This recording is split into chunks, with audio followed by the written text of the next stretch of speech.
Hey, welcome and welcome back to the Stash. We need to talk about the Greg Weisman Spectacular Spider-Man series. It's honestly been a while since I've even talked about it. I was late to getting around to going over the first issue simply because I just wasn't interested in it, but then after getting many comments asking me to do so, I finally gave in, and even with low expectations, I was still hugely disappointed.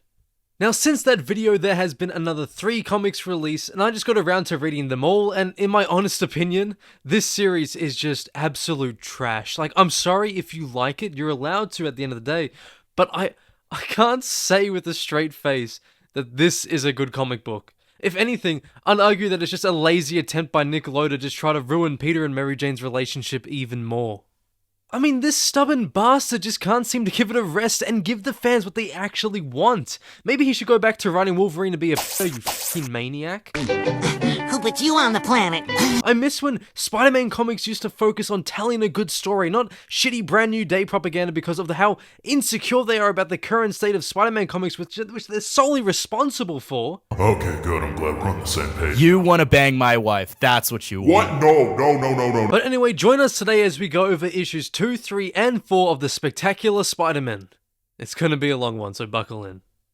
But before we get into that, I just wanted to quickly let you all know that we are trying to reach 3,000 subscribers before the end of the month, and I know it's a huge ask, but with your help, I know we can do it. So if you like Spider-Man or just comic content in general, feel free to stick around and maybe hit that subscribe button. Anyway, with all that being said, let's get straight back into the video.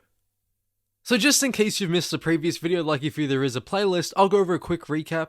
Being Spider-Man isn't easy. That's why Peter and Miles have a weekly standing coffee date to catch up and check in. The plan was to make this 100% spider-free meetup. But, of course, even when the Spider-Men are looking for trouble, trouble somehow finds them.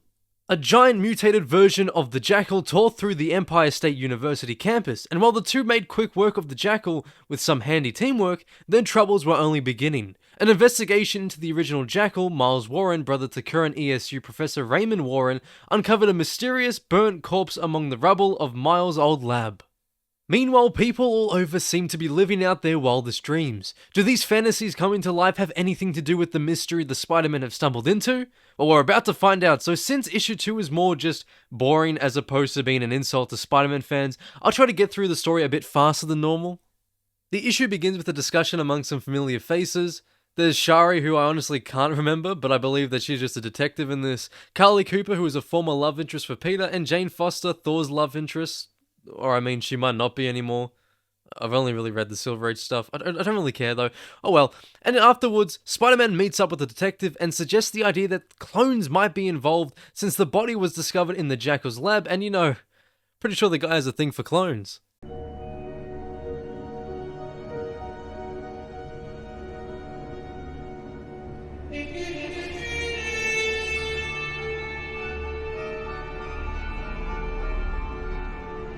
Now, you'll notice the word meanwhile used a lot throughout the next few issues. I just know someone's gonna say, duh, they're going through a different scene. But in reality, the use of meanwhile is to hint at what we're seeing not actually being real, so just keep that in mind. Anyway, in the first example, we get to see Cedric, who was in the previous issue, study the workings of Shelly's mouth. Even though she's with Kong, though. But apparently, she says that he understands completely. Are we sure Zeb Wells didn't write this one? We fast forward a few days to Miles and Peter's hangout spot where they've fully become regulars within the cafe. Seymour, who is a close friend to Miles, the JACKAL, seems a little bit off. Then suddenly we cut scenes and Turk is on the run against Daredevil. You know, the usual. But then the not so usual happens and Turk manages to knock out old Hornhead with a single punch. But just before we continue, I know there's some of you who like Humberto Ramos' artwork, so I don't know, maybe cover your ears or something, because this is genuinely horrific. I never understood the fans of his work because, well, I mean, look at it. There's a difference between stylized and it just looking like absolute shit.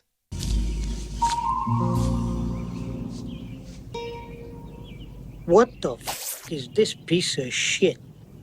Back to reality though, Cedric goes to the cafe and tries to make a move on Shelly, which results in him severely embarrassing himself. The virtual reality he's been experiencing is clearly that high end that not even the users can tell the difference between what's real and fake. Miles Morales knows something is wrong and has to drag Peter out of there because he didn't want to leave his stupid espresso alone.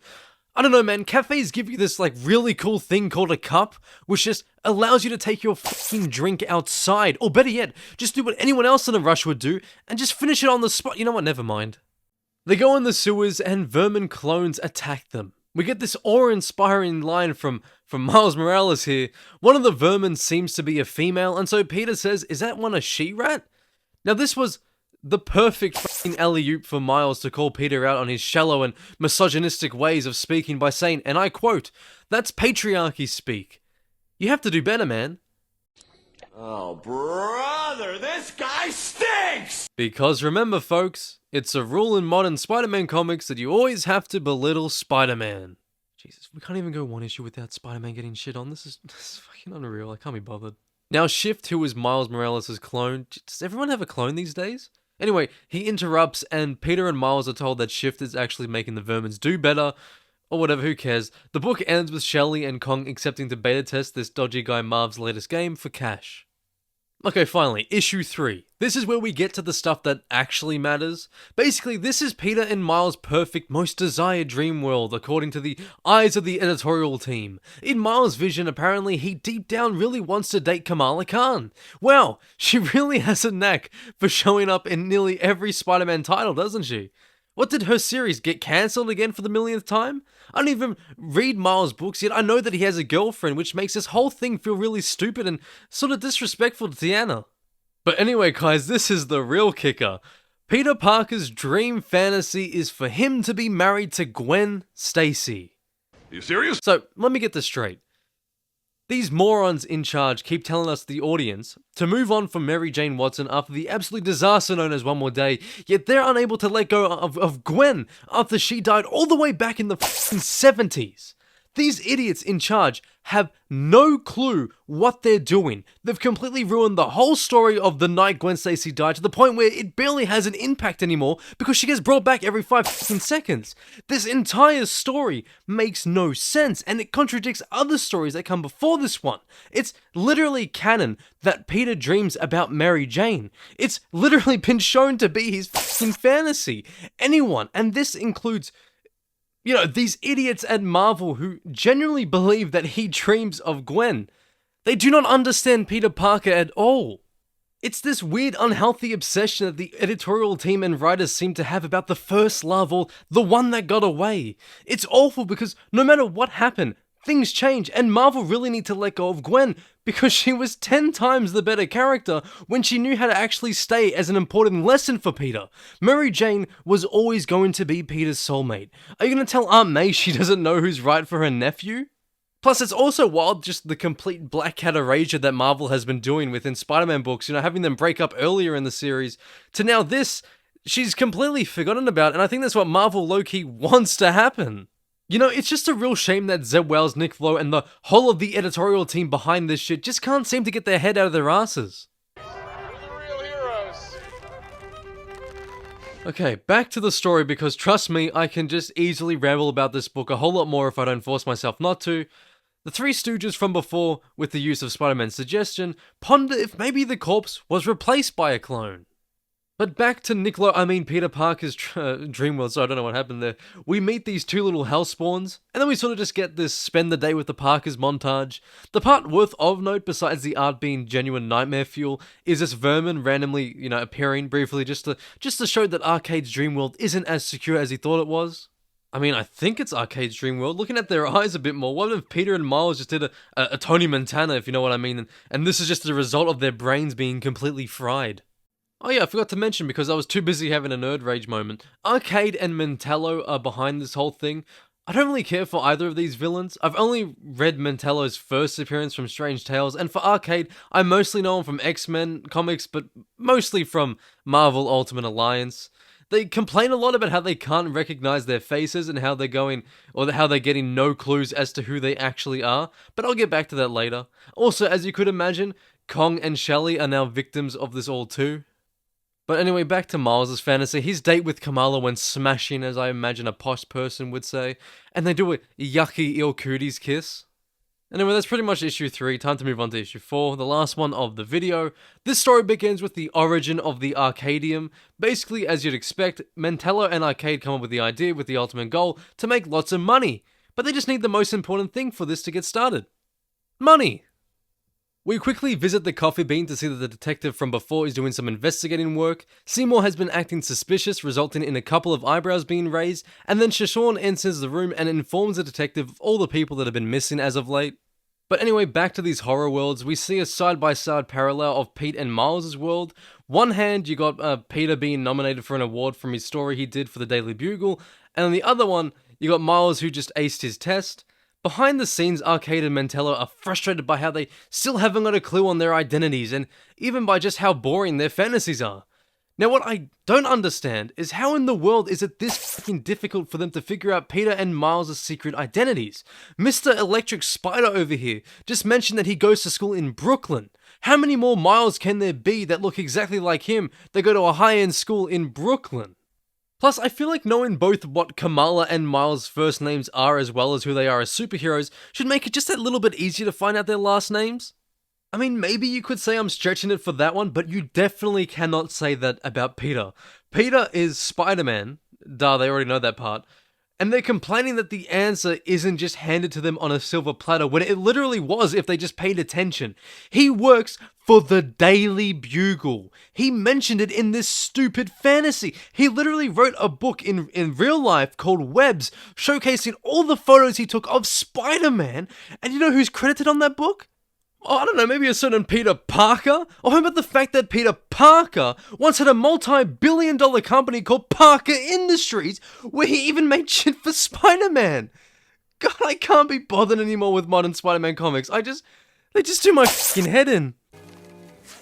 Maybe this will help. And even if you wanted to try to defend this book and say, oh, the fantasies just play on their biggest regrets in life to defend the whole, him being with Gwen Stacy part, well, Turk alone literally kills that theory completely, because he's just on a massive fucking power trip. What's the point?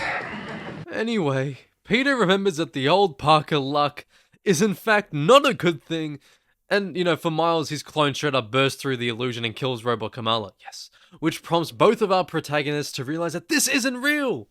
Peter struggles and hesitates a little bit before doing what he ultimately knows is the right thing to do. Both him and Miles suit up, which leaves Arcade and Mantello very worried, since the Arcadium hasn't actually failed until now, and they activate this thing which just sends the fantasy worlds into complete mayhem.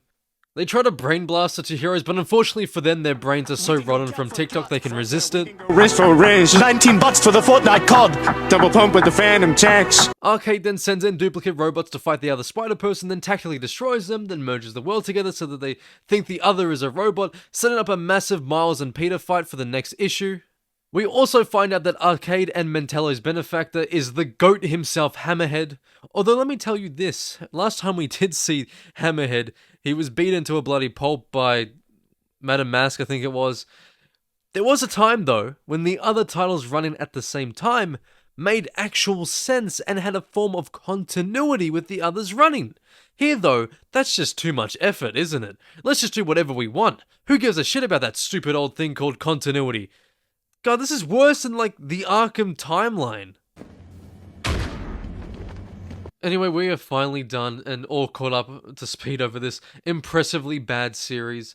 I've pretty much explained how I feel about the story throughout the entire video. I don't like it at all. It logically makes no sense, especially in relation to how the characters act and even in their own personal desires. It's super inconsistent and messy at times, and the art makes me want SpongeBob to shove his cleats down my eye sockets. Cleats? I could just show you so many examples about just how horrific it is, whether it's his way of proportions, which makes zero sense by the way, or how the way he draws faces make the characters like they've just snorted several bags worth of a certain white powder, or even just how unappealing and boring his designs are. Moving forward, I honestly don't really have a clue of how I want this series to proceed. Maybe it's because I just know they wouldn't do anything remotely close to what I or what many other fans would want to happen. At the very least, I hope that Hammerhead is written decently. If you know me, then you know that I love that hard-headed freak. He just needs a bit of redeeming, especially after the way Zeb Wells absolutely butchered his character in Gang Wars. It's just a shame though, because given the right intentions, we could have had a spectacular Spider-Man series similar to the one that we used to have during the 70s to 90s period, where it focused more on Peter's personal life and such, and You know, even exploring the depths of one of my favorite rivalries between Spider-Man and Harry Osborn as the Green Goblin. The Spectacular title used to have some class to it, back when we had people in charge who actually cared about making a good story. Even for Greg Weisman, this is a massive step down in quality in comparison to his Spectacular Spider-Man cartoon. Now, all we got are just a bunch of morons who are still so insecure about the story that killed Spider-Man comics that at every chance they'll get, they try to reinforce it no matter how much it's hated by fans or critics alike, and it's just so depressing to have to go through this week after week, release after release. I just can't wait for the day for the comics to change. However, with the current state of Spider-Man, it looks like it's a day that will take a very long time to finally arrive. But that is it for today. Thank you guys so much for watching. If you have enjoyed, please like, comment, and subscribe if you haven't already, because here, any support means so much. I'd love to hear what you thought of these issues down below in the comment section. We can start a conversation. You know, if you like these issues, that's okay. At the end of the day, it's just your opinion and this is mine. But yeah, be sure to tune in next time. Same web time, same web channel. Thank you guys again for watching and see you in the next one.